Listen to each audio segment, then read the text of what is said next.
Assalamualaikum warahmatullahi wabarakatuh. Saya Nasywa Hidayatul Azkia.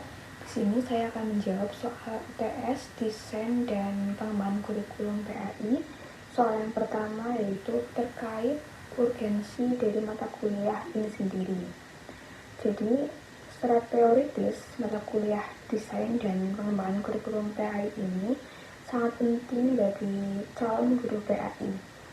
Mengapa? Karena kurikulum sendiri itu kan merupakan landasan atau pedoman utama di dalam pembelajaran di sekolah.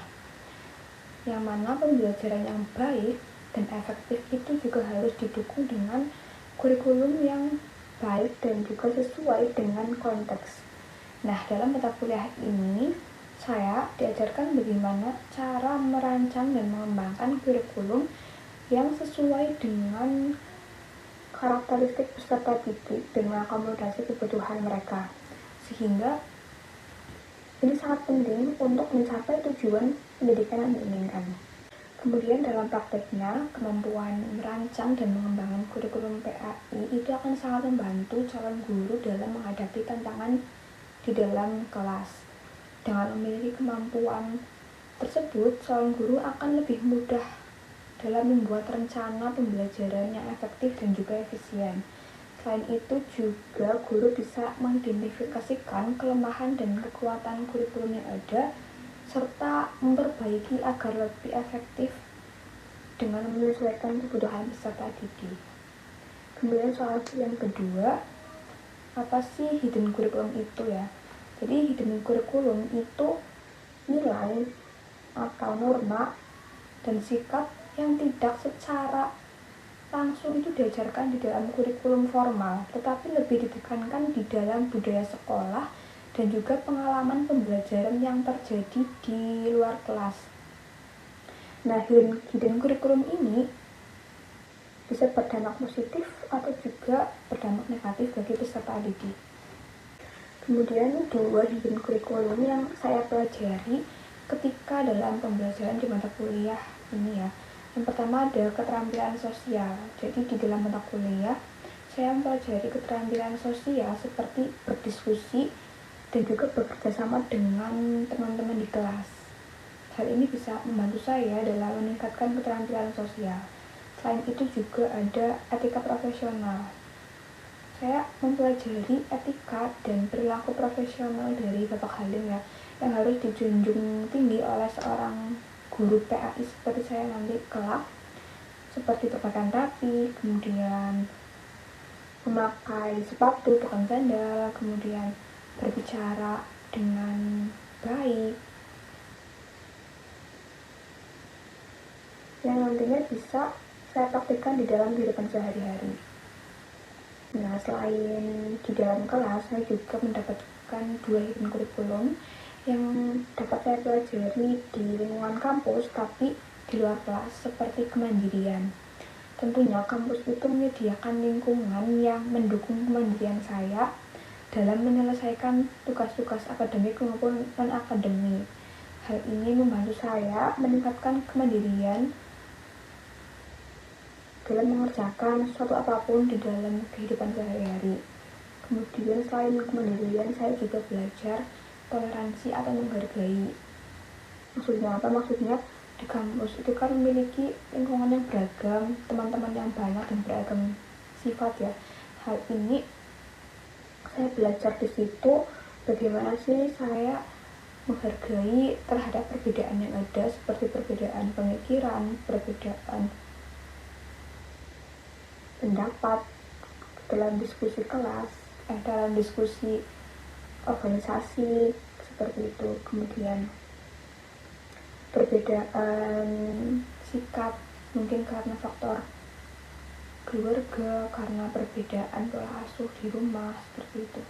Ya, strategi apa sih yang dapat saya lakukan nanti ketika menjadi calon guru PAI untuk memunculkan hidden curriculum itu di kelas ataupun di luar kelas, yaitu dengan menjadi contoh atau uswah yang baik bagi siswa-siswa saya. Tentunya sebagai guru pasti saya bisa memberikan dampak yang besar pada nilai-nilai yang dipelajari siswa, yaitu dengan menjadi contoh yang baik dalam tindakan ataupun perkataan saya.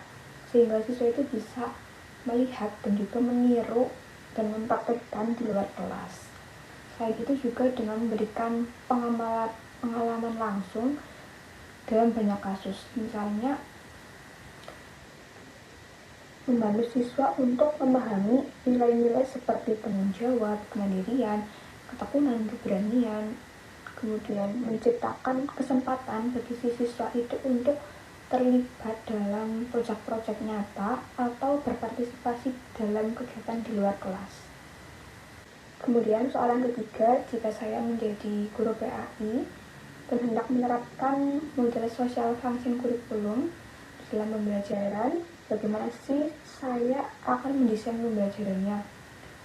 Ya, jadi ketika saya menerapkan model social function di dalam pembelajaran, maka tentunya saya akan merancang pembelajaran yang mengutamakan pengembangan kemampuan peserta didik untuk mengidentifikasi masalah-masalah sosial yang terjadi di sekitar mereka dengan memberikan solusi yang sesuai dengan nilai-nilai agama Islam tentunya.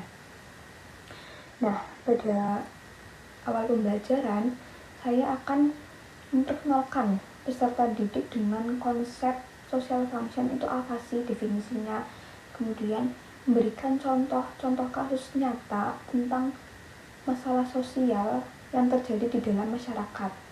Kemudian saya akan mengajarkan nilai-nilai agama yang relevan dengan masalah tersebut, seperti nilai kasih sayang, toleransi, keadilan, dan juga kebudayaan sosial. Kemudian setelah itu, peserta didik akan saya minta untuk melakukan observasi atau penelitian langsung tentang masalah sosial yang mereka temukan dalam lingkungan sekitar mereka. Misalnya kemiskinan, ketimpangan sosial, atau perbedaan agama di dalam lingkungan mereka. Nah, selama proses observasi atau penelitian, saya akan membantu peserta didik dalam mengembangkan kemampuan berpikir kritis dan juga kreatif siswa, serta memberikan umpan balik yang konstruktif.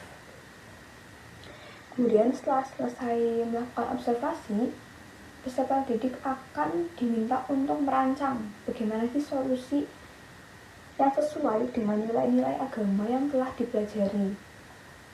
Kemudian saya akan memberikan bimbingan dalam proses merancang solusi dan membantu peserta didik dalam mengidentifikasi nilai-nilai agama yang terkait dengan solusi yang mereka ajukan. Kemudian setelah merancang solusi, lalu peserta didik itu diminta untuk mempresentasikan solusi yang telah mereka rancang.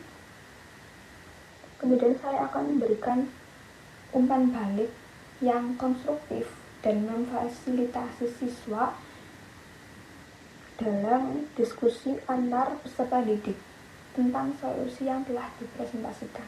Nah, selanjutnya saya akan membantu peserta didik dalam merencanakan tindakan nyata yang dapat dilakukan untuk menerapkan solusi dalam kehidupan sehari-hari. Jadi intinya dalam keseluruhan proses pembelajaran, saya berperan sebagai fasilitator atau sarana dan pemandu bagi peserta didik. Saya akan membimbing peserta didik dalam proses pengidentifikasian masalah sosial, kemudian mengembangkan solusi yang sesuai dengan nilai-nilai agama, dan juga menerapkan solusi tersebut di dalam kehidupan sehari-hari. Jadi intinya model social function ini itu dapat membantu peserta didik dalam mengembangkan kemampuan sosial dan juga keterampilan problem solving atau pemecahan masalah yang sangat penting di dalam kehidupan nyata. Kemudian soal yang terakhir, salah satu desain pembelajaran yang saya ketahui dan juga pengimplikasian dalam pembelajaran PAI.